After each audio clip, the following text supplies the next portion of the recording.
राजीव भाई, कल आपने बताया था सुबह उठते ही पानी पीना चाहिए, लेकिन जैन धर्म में यह बताते हैं कम से कम 48 मिनट बाद में कुछ भी लेना चाहिए। बिल्कुल ठीक है। जो जैन दर्शन में 48 मिनट का नियम है ना, सूर्योदय होने के 48 मिनट के बाद, वो बिल्कुल नियम सही है, पक्का है। वो नियम क्या है वो हमें समझने की बात है। वो नियम ऐसा है, जो पानी है ना, पानी बहुत सारी जीव राशियों का संग्रह है। अब ये थोड़ी सूक्ष्म की बात है, मैं जाना नहीं चाहता था लेकिन सवाल पूछ लिया इसलिए कह रहा हूं। पानी जो है सूक्ष्म जीव राशियों का संग्रह है। आप चाहें तो पानी में लेंस लगा के देखें, करोड़ों करोड़ों सूक्ष्म जीव आपको दिखाई देंगे इधर उधर भागते घूमते। अगर देख लें तो दिल ही नहीं करे पानी पीने के लिए।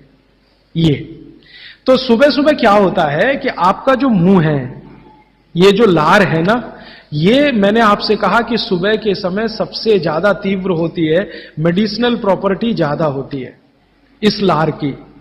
तो अगर आपने उठते से ही पानी पिया तो उसमें पूरी संभावना है कि ज्यादा जीव राशि की हत्या होगी।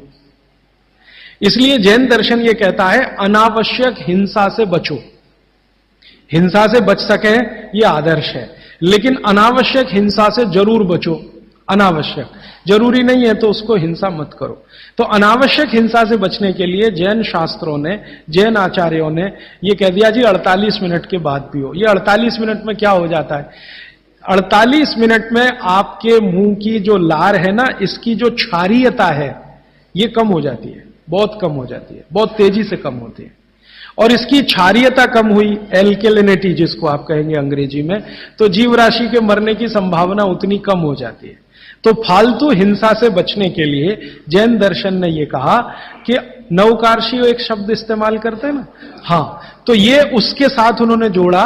वो 48 मिनट का कैलकुलेशन बागभट्ट जी का भी है। वो ये कहते हैं कि सुबह उठते ही 48 मिनट तक अगर आप इंतजार करते हैं तो मुंह की जो लार है इसकी क्षारीयता कम होना शुरू होती है। तो उठते ही पानी पीने में अगर आप जैन दर्शन पालन करते हैं तो 48 मिनट ध्यान रखो, और अगर आप जैन दर्शन पालन नहीं कर रहे हैं तो आपके लिए शायद हिंसा का उतना महत्व नहीं है, लेकिन करें तो आपके लिए भी अच्छा है। तो आप बोलेंगे जी 48 मिनट तक क्या करें, बैठे रहे? तो भगवान का नाम ले लो, आप ईश्वर का जाप कर लो, मंत्र का जाप कर लो, कुछ कर लो, और फिर पानी पियो, फिर उसके बाद आपकी दिनचर्या शुरू करो।